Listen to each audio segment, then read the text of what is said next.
These are 4 of my 6 Blickensderfers, and I just want to show you a few differences. As I said in an earlier video, the mechanism that actually operates the type wheel and does the typing are the same on all of them.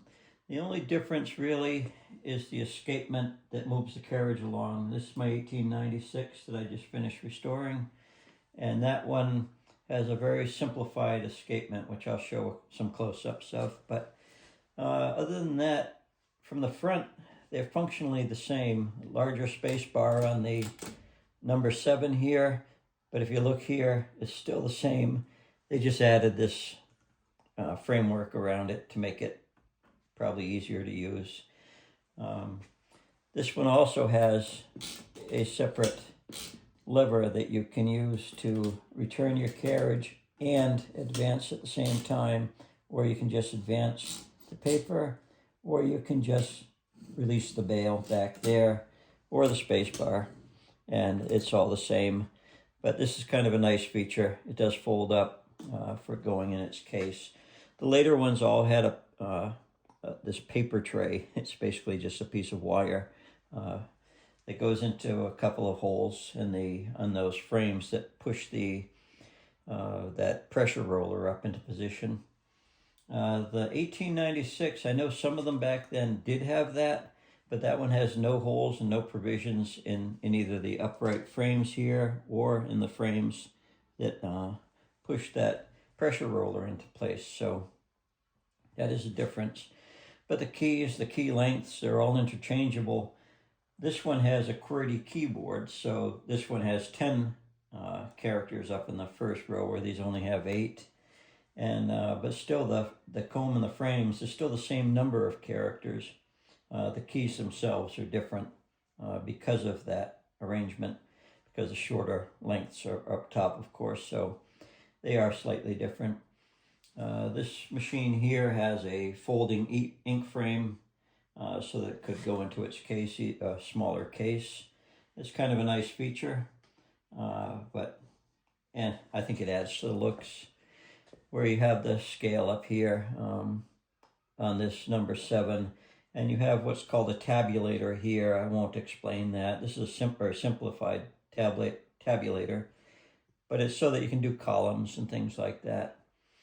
The earlier ones were a bit more basic. This is a very early number 6, which is essentially an aluminum number 5. They did make aluminum number 5s for a while, very short time, and then they went to the very first generation of number 6s, which this one is. It still has the white celluloid or off-white celluloid keys, same as the aluminum number 5. Basically, there's no difference between that machine except for the nameplate. It says number 6 instead of number 5. This is the last generation of that. Some were called a Blick Featherweight, some were called a number 6, but it's the 3rd generation. There was a middle that didn't have the folding ink frame. Actually, that's not totally true. This ink frame does fold. It's just, there it goes.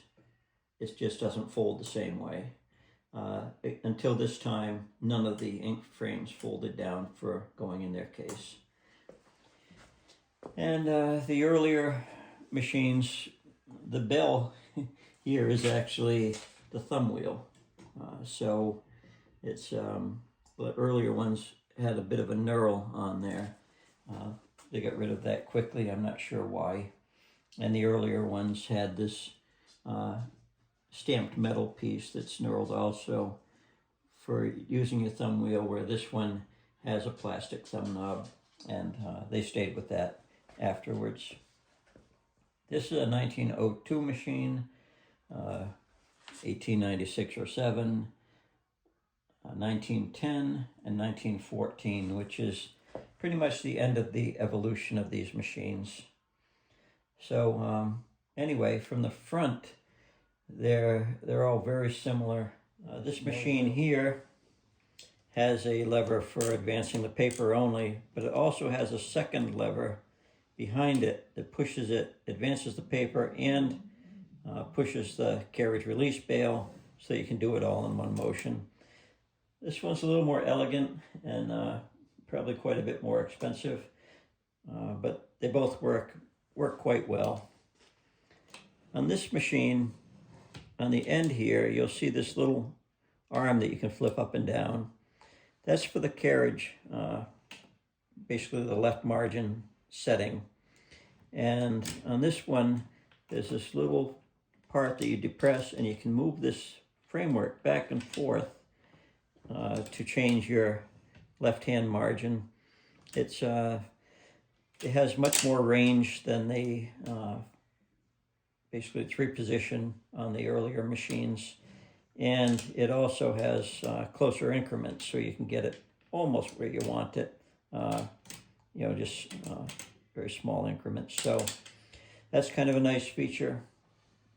The paper guides changed through time. The first ones had 2 thumb screws and something about half of these. So they came forward on both sides, where the later ones had just a single, and the castings on the later ones were also further forward like this, so you had a better lever to push on that, push down on that. So it was easier on the hands, and they also added this little pin across it to make it easier, where the earliest ones just had a simple thumb screw. The escapements that moved the carriage along on the earliest machines, and I think this probably this is probably about the end of this simpler escapement compared to the later machines. If you raise this, you have to raise this to go over the margin release, and the other frameworks depress the carriage release bail, and it slides right off. And you can see there's quite a bit to this one. I won't explain the function of it, but basically it steps it across. And the gear rack here is also much more advanced on this one. And this is at the very end, so the earlier ones with this escapement did not have this on the shuttle itself. So it didn't have these cutouts back here. It just had this sawtooth type here for the advancement. On the earliest number 5s, and all the number 5s except for the aluminum ones, you remove the thumb screw for the margin. You depress the bail, and then you just slide it straight off. And you'll see that this one is very few parts, but it does work quite well. I'm not sure if it misfired sometimes or what the reason was for changing it to a much more complex system. But as I said, this worked quite well. At least it does on this one.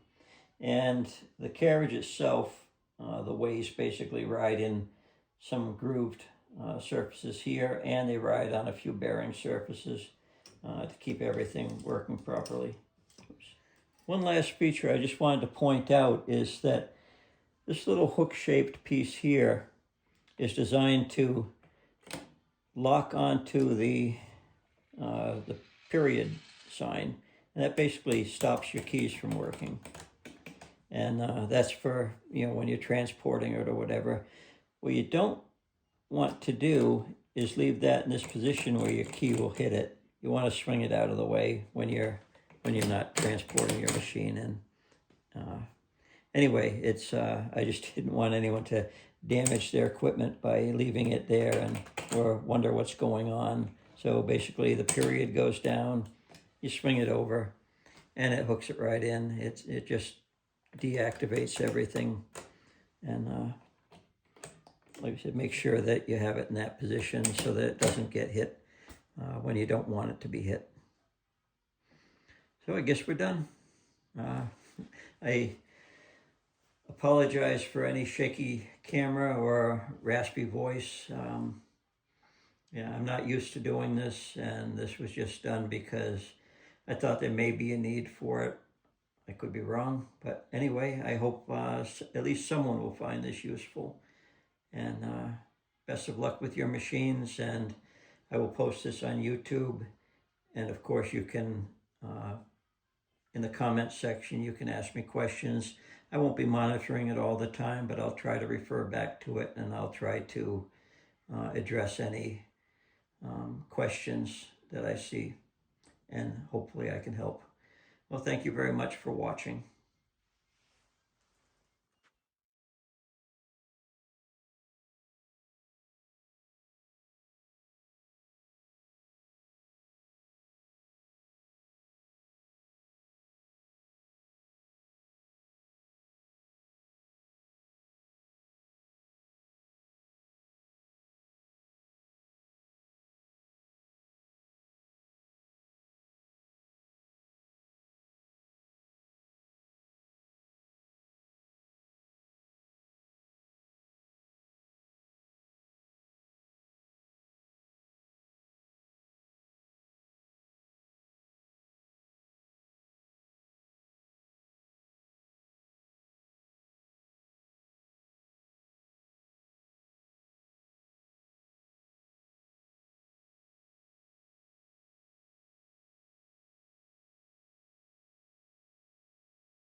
On the earliest number 5s, and all the number 5s except for the aluminum ones, you remove the thumb screw for the margin.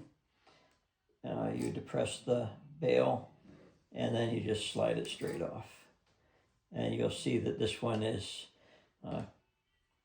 very few parts, but it does work quite well. I'm not sure if it misfired sometimes or what the reason was for changing it to a much more complex system. But as I said, this worked quite well, at least it does on this one.